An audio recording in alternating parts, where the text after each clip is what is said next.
bahwa teman-teman harus siap menderita dengan sangat, dengan apa yang kamu cintai dan kamu sukai.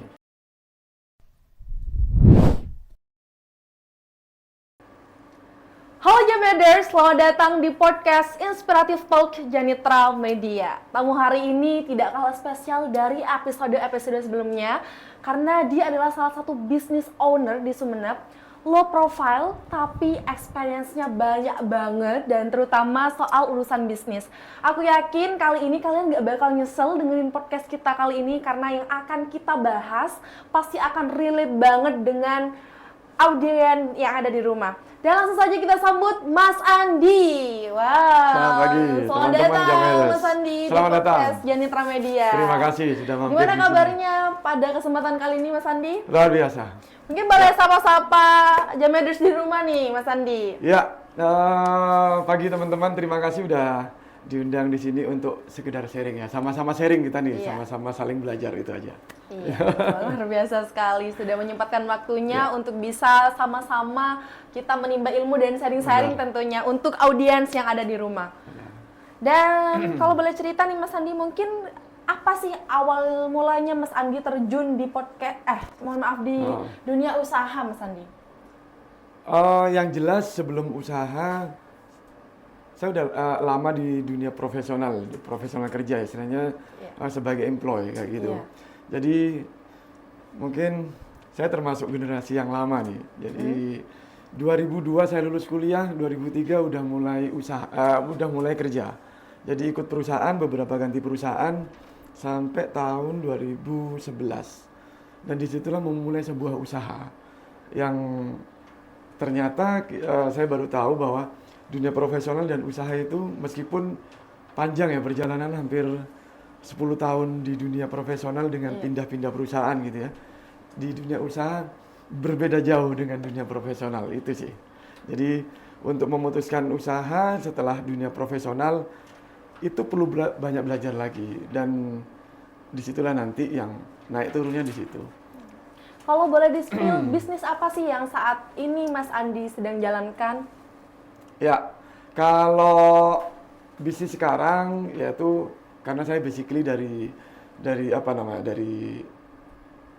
teknik ya, teknik terus habis itu saya juga untuk membidangi usaha profesional itu di dunia farmasi waktu itu, yaitu dunia farmasi akhirnya berkembang dan mencoba usaha yang yaitu di apotek terus habis itu mencoba untuk sesuatu hal yang baru dan yang mungkin teman-teman banyak singgahi ya, teman-teman Jameders semuanya di Warkop. Jadi Warkop tempat untuk kita apa aja, diskusi bareng, terus apa itu, gurau bareng segala macam untuk intinya untuk kreativitas itu sih. Boleh di-spill warkopnya, warkop apa nih Mas Andi? Warkop Cuan. Wah, Warkop ternyata sangat familiar sekali dan emang menjadi salah satu tempat yang menjadi tujuan mahasiswa terutama, nggak cuma mahasiswa sih, semua generasi kayaknya, mulai dari generasi X, Z, generasi apa lagi semacamnya. Terima kasih. Luar biasa kasih. sekali, karena memang cuan sepertinya memiliki daya tarik tersendiri ya Mas Andi ya? Ya, alhamdulillah. Maksudnya Cuan sampai saat ini udah beberapa generasi, mungkin Mbak Lulu atau teman-teman yang senior nih, yang udah hampir skripsi nih ya. Mungkin dari awal, terus habis itu bawa adik tingkatnya ya, sampai sekarang ya itu moga-moga bisa jadi tempat menginspirasi teman-teman muda nih di sana, seperti biasa. itu.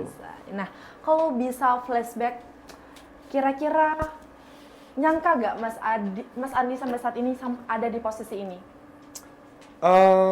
Kalau nyangka enggak ya segala macam itu sebuah proses lagi ya. Jadi di dunia usaha itu tidak ada yang pasti ya tuh. Jadi yang jelas secara mindset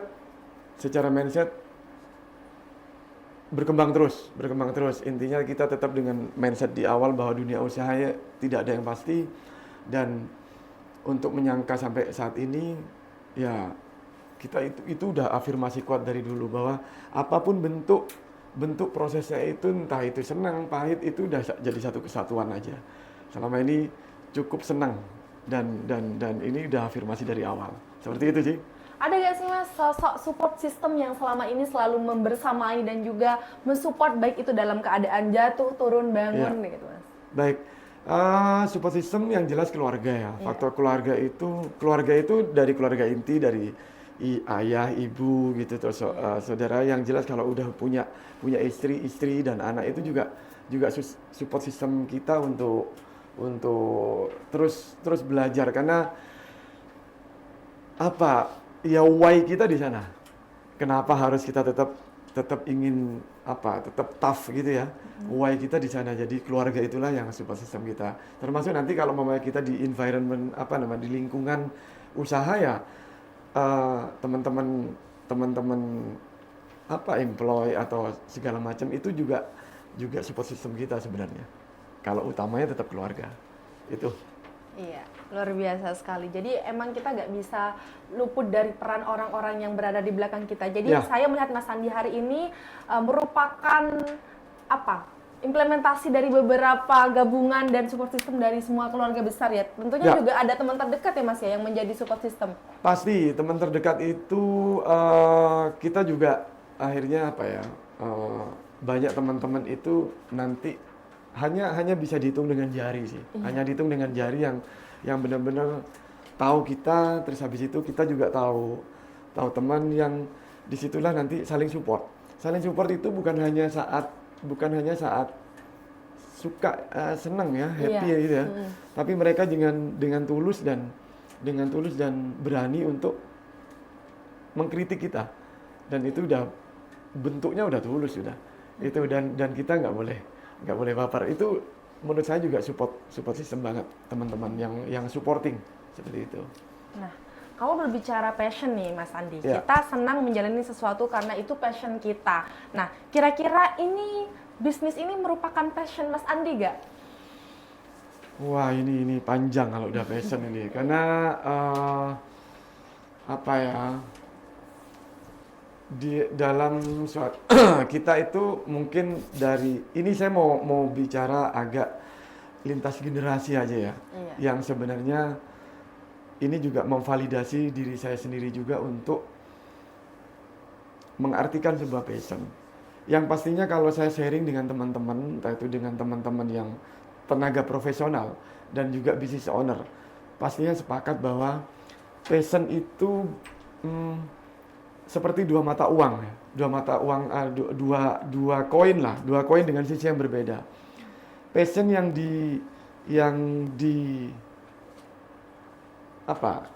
dilihat dari teman-teman rata-rata itu adalah yang disukai, hasrat yang disukai, yang disenangi, ya itu koin yang pertama, sisi mata koin yang pertama.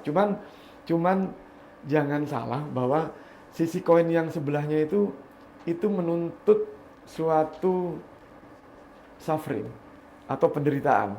Justru malah suffering greatly istilahnya, benar-benar penderitaan yang mendalam ya. Itu yang mungkin arti dari passion itu sendiri sih.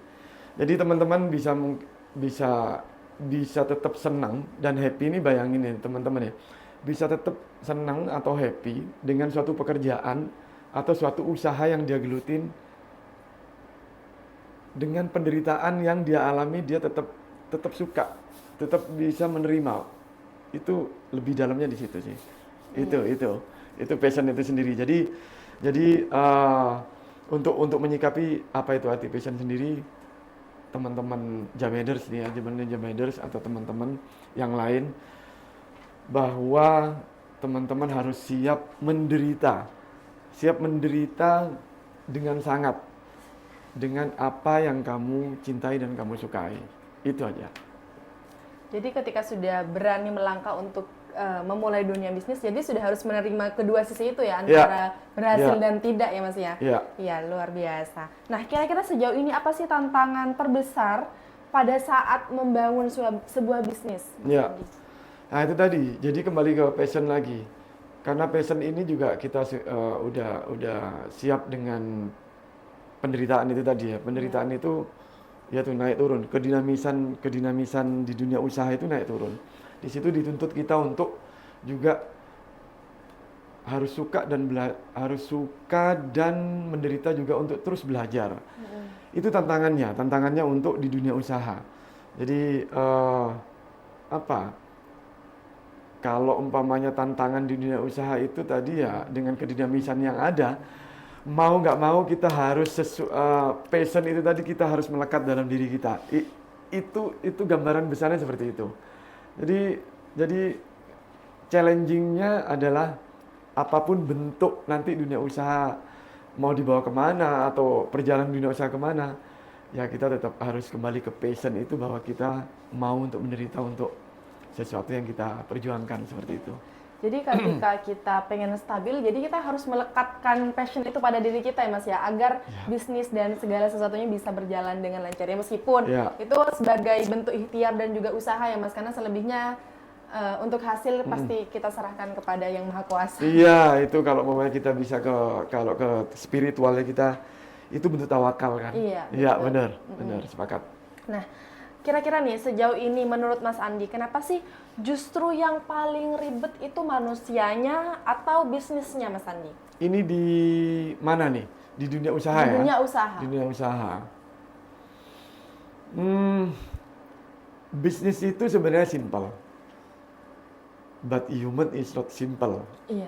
Jadi kalau saya bisa mengutip dari beberapa yang pendahulu saya, dan itu merupakan saya kiblat juga untuk men-highlight itu ya. Bisnis itu 100% employee. 100% employee is people. 100 customer is people. If you don't understand people, you don't understand business. Itu. Jadi 100% karyawan itu juga manusia nih. 100% pelanggan, customer itu juga manusia. Jadi ini juga masih saya harus belajar banyak juga, dan teman-teman juga yang di dunia usaha harus juga sama nih sebenarnya, bahwa jika kita tidak mengerti manusia, kita masih belum bisa dikatakan business owner.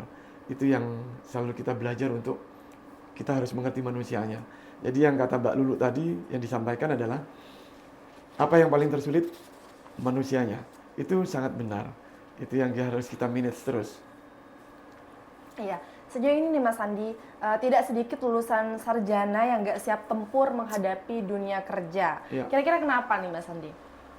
Sebenarnya bukan nggak siap ya, cuman lulusan sarjana ini kalau kita tarik lagi, ini ya kembali lagi. Saya ingin bukan memperbaiki, sebenarnya meluruskan untuk dunia lulusan sarjana yang sekarang itu kan banyak di generasi Gen Z. Iya. Generasi Gen Z. Jadi generasi Gen Z di sini lahir yang dari tahun 90 sekian gitu ya, sampai 2000 sekian kayak gitu. Itu generasi yang banyak sudah mendapatkan berbagai macam informasi. Melek pertama sudah ada teknologi di situ, atau mendapatkan banyak inspirasi. Sebenarnya teman-teman Gen Z itu teman-teman yang sangat informatif dan kreatif, dan speednya itu juga sangat tinggi teman-teman Gen Z dibandingkan dengan generasi kami. Ini sedikit cerita bahwa kita kalau saya bisa dikatakan generasi milenial ya, atau bisa ke X juga nih, kombinasi di situ. Untuk mendapatkan suatu informasi kita harus butuh proses. Contoh, kita untuk mendapatkan sebuah ilmu, karena dengan keterbatasan kita, yang keterbatasan ini bisa saya tarik kesimpulan juga, ini privilege saya ya. Privilege itu jadi keistimewaan saya, yang ketidakmampuan kita itu bisa jadi privilege sebenarnya. Untuk kita berproses untuk mendapatkan sesuatu. Untuk mendapatkan informasi itu, ini boleh sebut ya, umpamanya ke salah satu toko buku Gramedia gitu. Boleh. Saya harus berjalan, atau saya harus menempuh perjalanan dari kampus ke Gramedia itu hanya untuk mendapatkan informasi yang tidak saya dapatkan di kampus. Ke sana itu tidak tidak punya uang nih, kita hanya kalau di Gramedia itu bisa baca-baca buku ya, dan itu free ya, gratis ya. Kita bisa baca buku, kita mencatat segala macam untuk mendapatkan sebuah informasi yang kita bisa dapatkan di luar kampus. Nah, kembali lagi, lulusan sarjana sekarang itu kan Gen Z ya, yang rata-rata informasi itu bisa didapatkan di mana aja. Itulah kenapa bisa speednya juga sangat melampaui batas juga. Nah, ini juga menuntut kami yang generasi milenial untuk juga adaptif ke teman-teman Gen Z. Dan apa namanya? Lulusan sarjana yang informatif ini dengan kreativitinya dan speed yang tinggi juga, itu juga dituntut untuk bisa memfilter semuanya. Karena kembali lagi nih, sosial media itu sudah mengakar dari mungkin Mbak Lulut dan teman-teman Gen Z dari kecil. Itu yang juga membawa nanti pola pikir itu ke setelah lulus sarjana. Ini panjang sebenarnya Mbak Lulu kalau mamanya ngobrol ini, karena ini keresahan juga saya sebagai business owner. Nggak apa-apa ya kita ini ya, keresahan saya sebagai business owner, dan itu juga dirasakan teman-teman business owner yang saya sering sharing. Keresahannya sama. Apa namanya? Ini adalah tantangan kami ya, kami yang generasi milenial untuk develop people yang rata-rata adalah Gen Z dengan lulusan teman-teman yang sarjana. Pertanyaan Mbak Lulu tadi. Ini sorry to say, mungkin yang bisa saya tarik dengan pengalaman saya pribadi ya. Saya pribadi sebagai business owner. Saya business owner itu dari anggap aja mulai 2011 itu naik turun segala macam sampai 2014 sampai sekarang istilahnya, dengan segala kedinamisannya dunia usaha yang serba tidak pasti. Yang serba tidak pasti. Cuman di situ saya bisa tarik kesimpulan juga bahwa tadi itu bisnis simple sebenarnya. Kalau nggak untung ya rugi. Cuman apa nih yang bisa kita highlight? Kembali lagi, but human is not simple. Human itu ada nanti yang saya sebagai business owner ini ada Gen Z yang di dalam sini. Apakah saya sendiri atau business owner teman-teman yang lain akan menolak Gen Z? Enggak. Justru Gen Z ini punya kreativitas yang lebih, punya speed yang lebih, dan justru malah punya informasi lebih. Cuman kita harus benar-benar memfilter. Ada beberapa hal, mohon maaf, banyak generasi kami yang juga yang mencoba adaptif dengan berbagai macam perkembangan teknologi sosial media. Cuman generasi kami juga yang milenial ini atau generasi X yang juga nanti salah kaprah di sosial media. Seperti itu sama. Apalagi Gen Z ini ya. Kita mungkin lebih banyak ditempa dulu yang di milenial dengan suatu pekerjaan profesional segala macam. Cuman Gen Z yang sudah dicekoki dari kecil sampai sekarang itu filternya mungkin agak lebih sulit. Tidak semuanya. Bahkan bisa saya simpulkan Gen Z ini bisa adalah generasi pemimpin kami nanti di 10 tahun ke depan. Benar ya? Iya, Sepakat ya? Sepakat. Itu. Jadi ini mungkin yang saya bisa highlight. Ini agak panjang dikit nggak apa-apa Pak Lulu tentang Gen Z. Biar keresahan saya ini muncul aja. Ada beberapa hal yang saya juga simpulkan. Teman-teman Gen Z ini ada banyak hal. Mungkin saya bisa simpulkan ada 3 lah ya. Teman-teman Gen Z ini lebih baperan teman-teman Gen Z. Ini yang menurut saya, mohon maaf nih, ini nggak tahu disensor atau enggak. Ini hal bodoh menurut saya. Baperan itu banyak dimiliki Gen Z. Sepakat atau enggak ya? Karena saya memulai dunia usaha agak lama juga, 10 tahun lebih. Yang di situ ada Gen Z di situ. Baperan ini hampir 80%, lebih mungkin yang saya alami. Mungkin teman-teman Mbak Lulu atau teman-teman yang lain Jamenders nih bisa tanya deh kepada teman-teman kalian yang usianya yang sama dengan saya, milenial. Entah itu business owner, entah itu di profesional kerja ya. Tanya saja gimana statement yang saya sampaikan. Baperan itu bukan tidak boleh ya, bukan tidak boleh. Tapi jika teman-teman itu dijadikan alasan untuk tidak, untuk apa namanya, untuk sesuatu hal yang tidak profesional, itu yang kita biasanya agak sedikit jengkel. Karena di dunia usaha nih ya, ada uang yang kita perjuangkan. Kalau di dunia usaha real ya, di dunia usaha real, ada uang yang kita perjuangkan. Di situ dituntut profesional is profesional. Jika teman-teman kadang di dunia usaha, teman-teman baperan segala macam, yang teman-teman karyawan saya nih ya, karena saya baperan segala macam, itu sedikit-sedikit ya tidak cocok lah segala macam ini. Di situ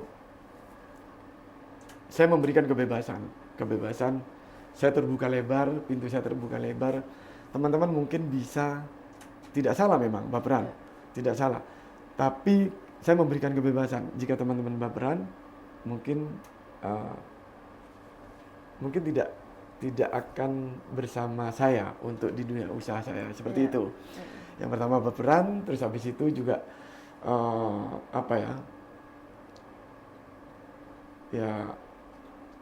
selalu naif untuk sosial media ya. Sosial media yang saya lihat juga ini big data Mbak Lulu. Big data yang menunjukkan bahwa ini big data ini berarti udah global ya, yang ngomong ya, bukan saya. Everybody rata-rata lies in social media. Sosial media itu biasanya adalah versi terbaik dari kita yang disampaikan di sosial media. Bukan itu nggak boleh, itu boleh. Di dunia usaha, sosial media dunia usaha itu harus kita menampilkan versi terbaik. Cuman rata-rata ini adalah paradoks ya. Jadi teman-teman menggunakan dunia sosial media ini untuk memberikan versi terbaik dari diri kita. Dan banyak sekali, karena Gen Z ini banyak generasi swipe ya. Swipe gitu ya. Dan mendapatkan informasi itu sepotong-sepotong. Yang akhirnya nanti informasi itu menjadi standar. Itu juga naif menurut saya. Wah, bayangkan nih, gila di umur 20, 23 udah punya supercar nih, atau punya sesuatu hal yang baik nih. Bagus. Nah, itu kadang dijadikan standar. Wah, berarti saya harus bisa sukses ini seperti ini. Di umur mereka yang muda, yang sudah yang omset miliaran segala macam, banyak contohnya ya Mbak Lulu ya. Banyak contohnya ya. Nah, dia juga butuh proses panjang juga untuk hal seperti itu. Memulai dari nol, itu yang mungkin tidak teman-teman dapatkan. Apakah mereka salah mengupload itu? Enggak salah. Cuman mereka itu lebih pinter. Mereka menampilkan hal itu karena mereka ada maksud dan tujuan. Maksud dan tujuan adalah nanti mereka akan menjual produk yang akan kita beli. Seperti itu ya, biasanya ya. Entah itu melalui affiliate segala macam. Itu yang saya berpesan, jangan naif untuk melihat sesuatu di sosial media itu menjadi standar kita. Di situ ada proses dan perjuangan. Itu sih Mbak Lulu menurut saya. Jadi tantangan terbesar di dunia usaha yang mengelola SDM, teman-teman yang Gen Z ini, baperan dan sosial media ini adalah tantangan terbesarnya di situ. Bagi saya sendiri, untuk mengelola suatu Gen Z, saya tetap akan menerapkan standar. Di situ ada proses perjuangan. Kalaupun teman-teman nanti yang tidak sesuai, apakah itu salah? Tidak. Cuman mungkin tidak bareng sama saya. Itu aja. Mungkin mereka tidak sepakat dengan nilai-nilai yang akan saya bangun. Itu Mbak Lulu. Itu aja, mohon maaf agak panjang. Iya, luar biasa sekali. Tapi nggak apa-apa nih Iya, ya, iya, iya, iya. meluapkan keresahan dan juga sebagai warning untuk Jammerders, apalagi yang Yes. Jammerdersnya ini Gen Z, agar Iya. kedepannya bisa memperbaiki lah, membenahi agar tidak menjadi Gen Z yang dalam tanda kutip yang kurang baik lah. Yes, artinya yes, seperti siap, itu. Nah, siap. kalau kita berbicara on sosmed ya, Iya. Mas Andi, tentunya kita juga bakal nyinggung dari segi pendidikan generasi muda saat ini. Nah, menurut Mas Andi sendiri, dunia pendidikan kurang ngasih bekal apa sih buat dunia kerja saat ini? Baik, di dunia pendidikan itu seperti teman-teman Jammerders semua ini bagi saya ini micro environment yang bagus. Iya. Menurut saya ya. Jadi teman-teman beruntung nih di yang menjadi, ada Mbak Lulu, ada teman-teman di sini yang segala macam yang jadi satu kesatuan di satu micro environment. Maksudnya lingkungan kecil ya. Iya. Lingkungan kecil yang berproses untuk tumbuh. Kalau kita yang lebih besarnya lagi di dunia universitas yang lebih gede, itu ya akan hanya mendapatkan suatu ilmu yang teoritis ya, teoritis. Cuman di dalam micro environment inilah yang menurut saya itu sangat bagus untuk mengembangkan skill yang kita tidak dapat di bangku kuliah. Ruang aktualisasi. Ruang aktualisasi. Nah, teman-teman ini Janitra Media ini juga salah satu contoh atau bukti untuk mengembangkan hal seperti itu. Iya. Saya juga menciptakan micro environment itu tadi. Jadi di dunia usaha kita tidak memandang kecil besar dunia usaha ya. Iya. Cuman dengan nilai-nilai yang saya bawa itu menciptakan micro environment yang akan kita membawa teman-teman Gen Z atau teman-teman yang gabung di dunia usaha saya itu untuk untuk develop terus self development dengan nilai-nilai saya bawa. Nah, makanya yang kata Mbak Lulu tadi, apa nih bekal segala macam, selalu mengembangkan diri selalu mencoba teman-teman itu ke micro environment yang suportif. Seperti itu. Dan ini Mbak Lulu juga di situ nanti bekalnya adalah yang Mbak Lulu dapatkan sekarang. Iya. Soft skill yang perlu teman-teman Jammerders siapkan. Mungkin Mbak Lulu sepakat ya, Iya, soft skill. Saya berbicara dengan Mbak Lulu ini, yang kemampuan Mbak Lulu yang dapatkan adalah yang perlu teman-teman contoh nih. Effective communication skill. Gimana caranya menyampaikan komunikasi, mempunyai keterampilan komunikasi yang efektif. Sehingga nanti message yang Mbak Lulu sampaikan kepada yang disampaikan itu nyampe ke saya. Dan itu nanti akan ada timbul feedback. Ya, sama-sama feedback. Dari dua arah. Ya, itulah jadi bekal teman-teman nanti Jammerders nih, bekalnya adalah mempunyai soft skill, terutama ya Mas ya. Ya, soft skill, komunikasi, terutama yang efektif. Effective communication skill. Itu yang harus dikembangkan. Dikembangkan di mana ya? Di banyak tempat. Dari micro environment yang suportif. Sebelumnya yang sudah pernah dikelola ya Mas. Dikelola. Itu yang pertama. Yang kedua adalah adaptif. Itu bekal juga. Adaptif ini saya sering sampaikan pada teman-teman rekan kerja saya di usaha, yaitu adalah tidak ada di dunia ini tidak ada yang abadi. Iya. Yang abadi itu adalah perubahan, benar ya? Iya. Perubahan. Kita dari kecil sampai dewasa berubah lagi, pola pikirnya berubah terus. Sampai saya pun juga di usia sekarang berubah. Kemampuan adaptif itu harus menjadi bekal teman-teman. Saya di usia yang mungkin sudah di atas teman-teman, saya harus adaptif terhadap perubahan. Saya harus juga yang sekarang itu adalah teknologi yang berkembang pesat ya. Iya. Saya harus tahu, nggak apa-apa ya di sini ya. Iya. Untuk artificial intelligence, saya juga menggunakan ChatGPT saya pakai. Saya menggunakan DeepSeek saya pakai. Iya. Di dunia segala macam saya pakai untuk mensupport usaha saya atau pengembangan diri saya itu. Jadi adaptif teman-teman di situ harus dimiliki soft skillnya. Adaptif, selain komunikasi, adaptif. Yang terakhir yang nggak kalah penting, bukan yang terakhir nih. Ini yang saya hanya mengambil 3 aja, yaitu critical thinking aja. Critical thinking atau berpikir kritis. Karena kalau teman-teman terus berusaha mengolah critical thinking itu, teman-teman akan selalu mendapatkan kata tanda kutip adalah why. Kenapa sih ini? Kenapa kok gini? Itu nanti balik lagi curiosity-nya atau rasa penasaran yang tinggi tentang sesuatu hal. Dengan berpikir kritis, kita akan penasaran dengan sesuatu hal yang baru, sesuatu yang berbeda. Ini kenapa?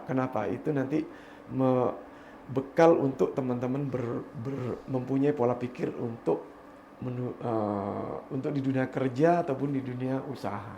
Itu Mbak Lulu. Ya, luar biasa sekali, Ya. sangat ini banget ya, menginspirasi banget untuk Jamaders di rumah. Terima kasih juga Mas atas tips dan triknya gimana bisa nantinya para Gen Z ini siap dalam menghadapi dunia kerja yang sebenarnya, karena seperti yang kita tahu bahwasanya di dunia kerja memang tidak semudah dan semulus yang kita kira. Apalagi Gen Z semuanya pengen cepet-cepet instan, pengen yang gampang dan pengen cepet dapat duit ya. Ya, Itu itu benar iya, sekali itu, benar sekali. ya, karena memang itu sudah menjadi karakteristik Gen Z Mas sebenarnya. Yang Ya, seperti bagus, keren, Iya. keren. Nah, kira-kira nih sejauh ini Mas Andi dalam mengelola usaha, Ya. Mas punya cara khusus nggak untuk tetap menjaga semangat dan kedisiplinan tim? Oke, kembali lagi ini jadi satu kesatuan pembicaraan kita, sharing kita Iya. dari tadi ya. Untuk membangun tim itu tadi dengan segala macam kedinamisan. Jadi dan karena saya diberi amanah untuk menjadi business owner gitu ya. Yang di situ juga untuk harus self developing teman-teman atau karyawan atau rekan kerja saya. Jadi di situ saya harus tetap bertahan dengan nilai-nilai yang saya bawa seperti itu. Nah, nilai-nilai ini harus dibungkus dengan sebuah culture atau budaya yang harus saya sendiri harus juga contohkan seperti itu. Dan teman-teman juga harus juga ikutin. Ini rule yang saya bawa. Jika saya masih ingat, kayaknya masih ingat nih,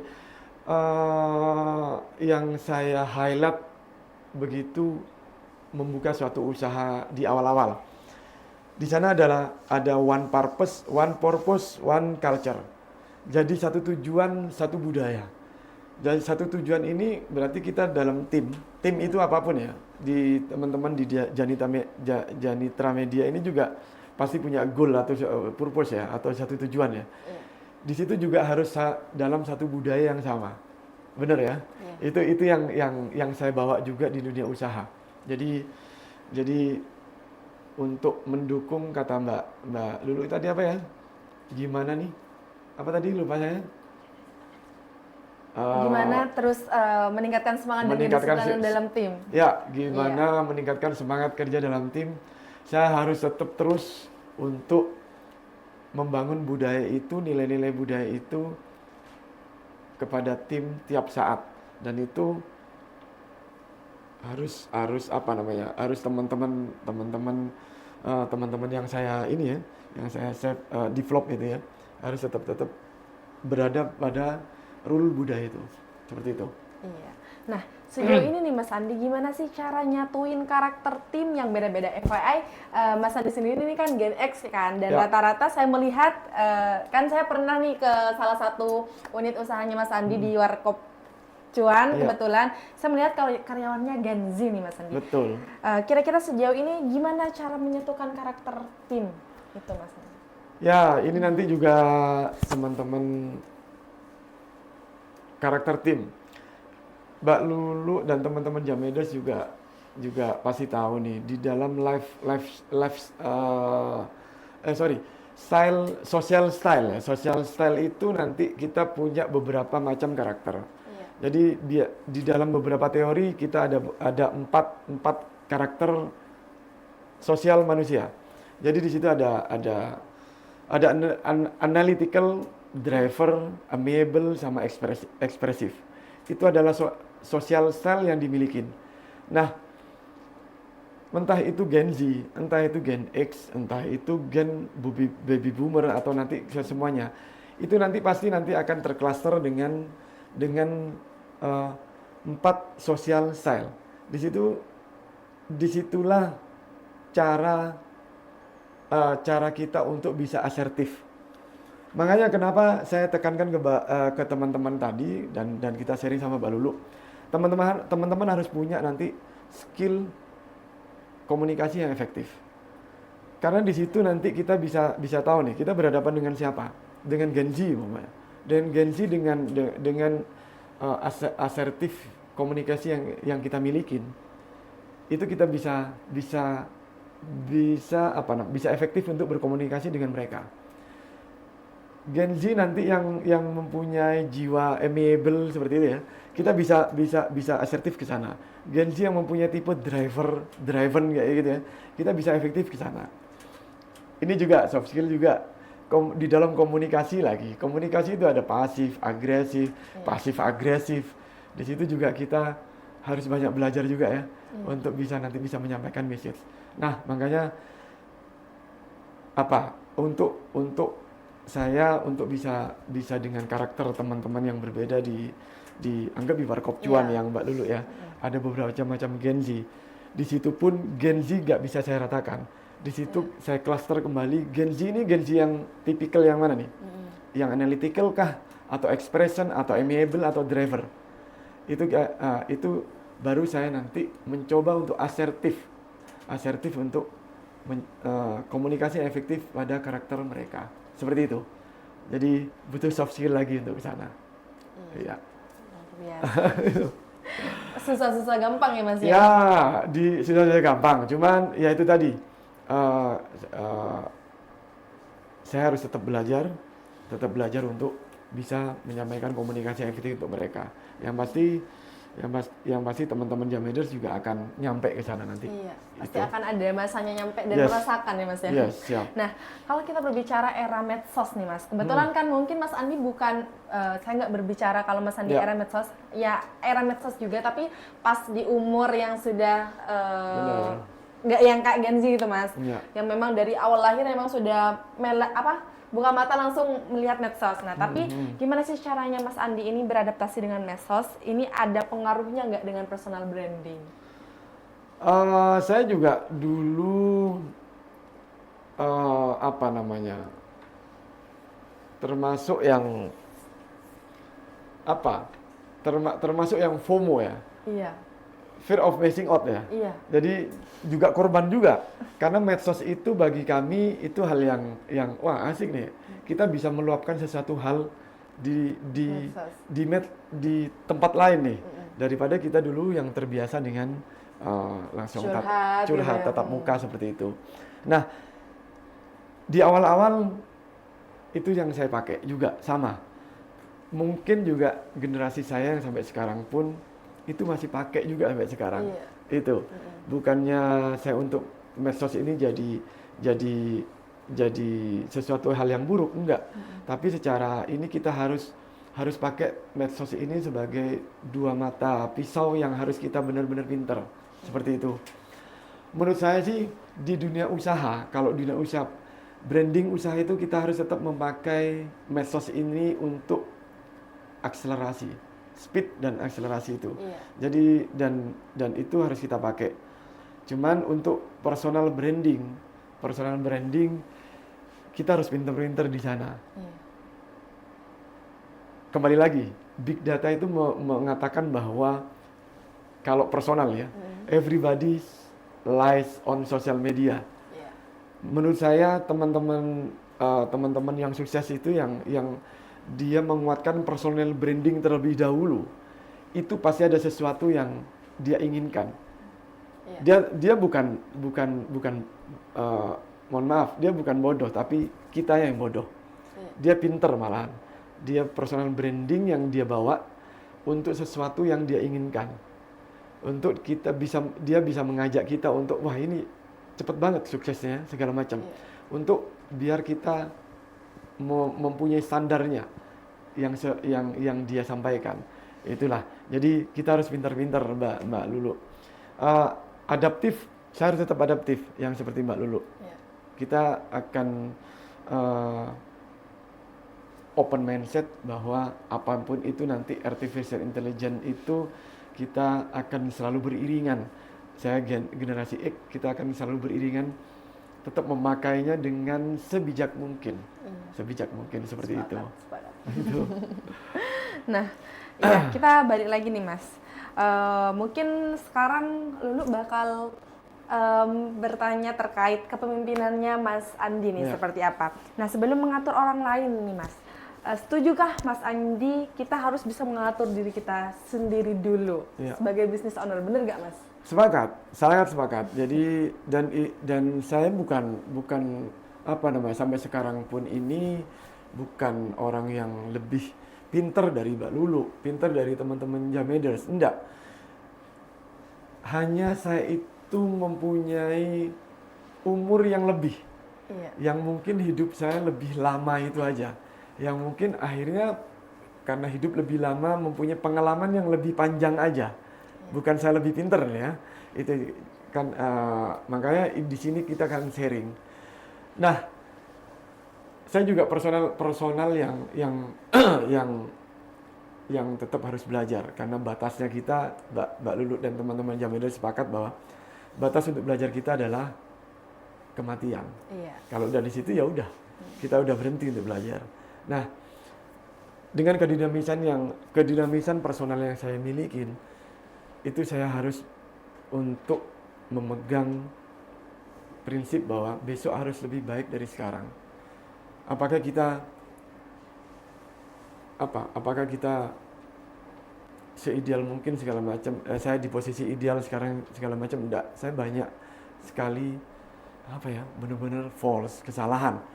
Banyak banget kesalahan secara pribadi maupun secara bisnis.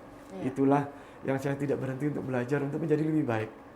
Jadi nggak ada katanya untuk terlambat. Bagi saya secara personal yang banyak kesalahan itu harus menjadi pribadi yang lebih baik esok. Moga-moga aja ini hanya spiritual aja, bukan ke agama nih. Spiritual, perjalanan spiritual aja. Hari ini harus lebih baik dari hari kemarin, kan seperti itu. Iya. Itu yang membuat saya ingin bertumbuh untuk terus untuk belajar. Nah, kembali lagi kata Mbak Lulu tadi yang disampaikan, sebelum memanage orang, kita harus memanage diri sendiri. Yaitu tadi, itu prinsip dasarnya. Kita sendiri harus mau belajar banyak hal. Sebelum mengajarkan ke orang, kan seperti itu ya. Iya. Ya kembali lagi, 100% customer is people, 100% employee is people. If you don't understand people, you don't understand business. Seperti itu. Jadi kita harus banyak belajar. Iya. Oke. Jadi kan selalu segala sesuatu sebagai cermin pembelajaran ya Mas, Yes. ya. Entah itu kegagalan ataupun kerikil-kerikil di tengah jalan. Sepakat. Ya. Gimana nih cara Mas Andi sejauh ini meregulasi emosi? Meregulasi emosi itu juga perjalanan panjang. Jadi untuk mengatur Iya. emosi itu. Ada contoh analogi sederhana yang teman saya yang sering saya ajak sharing itu. Teman saya punya satu dosen atau dekan di sini ya. Lupa saya posisinya di sini. Iya. Teman saya itu sharing, Mas, kalau saya lagi emosi, itu biasanya saya ambil waktu 10 detik untuk mengatur nafas. Seperti ya? Iya. Biasanya 10 detik untuk mengatur nafas. Di situ saya tidak langsung mengambil make decision ya, mengambil satu keputusan. Karena saya lagi emosi segala macam, kita akan fatal jika untuk mengambil satu keputusan di saat kita emosi. Ini pesan juga untuk teman-teman Jameders. Iya. Di saat emosi biasanya kita akan ekspresif untuk melakukan atau mengambil satu keputusan. itu bahaya.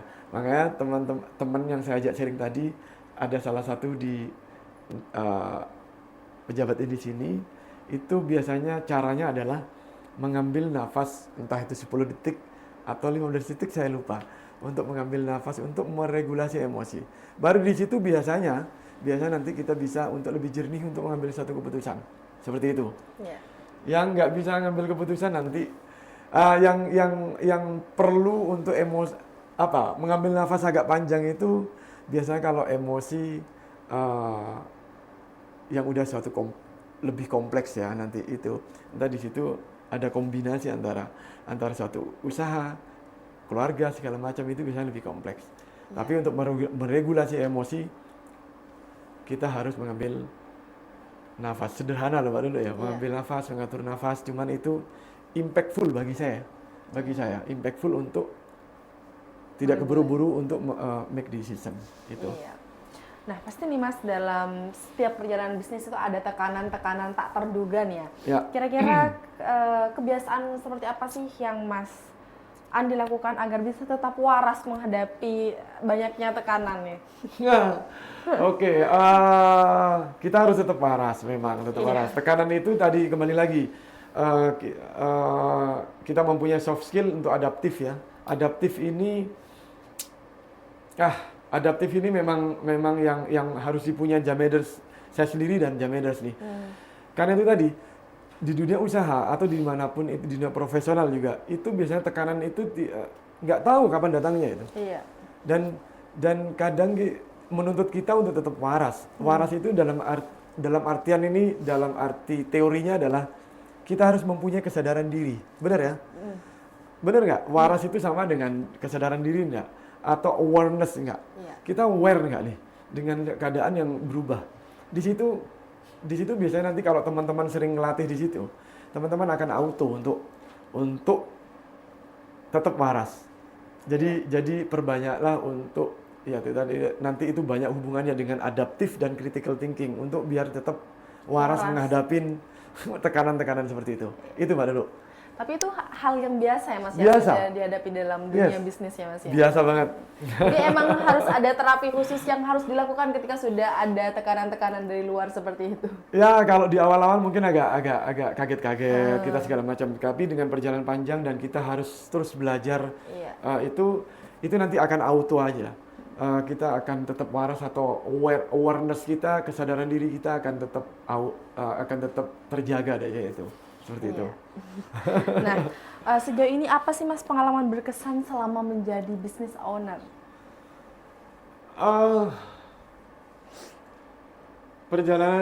Pengalaman yang berkesan, dan ini mungkin akan saya bawa terus ya. Iya. Akan saya bawa terus. Selama business owner itu bukan jabatan ya. Iya. Owner itu bukan jabatan, itu adalah suatu pilihan. Satu pilihan yang kita harus tetap tough untuk menghadapi semua kedinamisannya. Itu Mbak Lulu. Jadi kesannya adalah saya sendiri mengembangkan diri itu di dunia usaha, bagi saya itu adalah pembelajaran terus. Itu kesan yang saya dapatkan. Saya banyak belajar dari teman-teman yang generasi di bawah. Saya sering ngomong sama teman-teman, saya tidak akan pernah malu untuk belajar kepada teman-teman yang lebih muda. Saya tidak akan merasa malu. Kalau nggak saya tanya, Mbak Lulu, ini caranya gimana? Karena tidak ada pertanyaan yang bodoh, asalkan saya memang benar-benar nggak tahu dan ingin tahu. Dan siapa tahu teman-teman Gen Z itu yang lebih, teman-teman yang lebih muda itu yang lebih tahu. Seperti itu. Jadi kesannya adalah saya bertumbuh di dunia usaha yang saya gelutin. Itu kesan yang akan saya bawa. Jadi itulah yang mungkin untuk sampai saat ini dengan kedinamisannya saya tetap bertahan. Saya tetap suffering greatly atau menderita dengan sangat, tapi saya suka. Tapi saya senang dengan ini.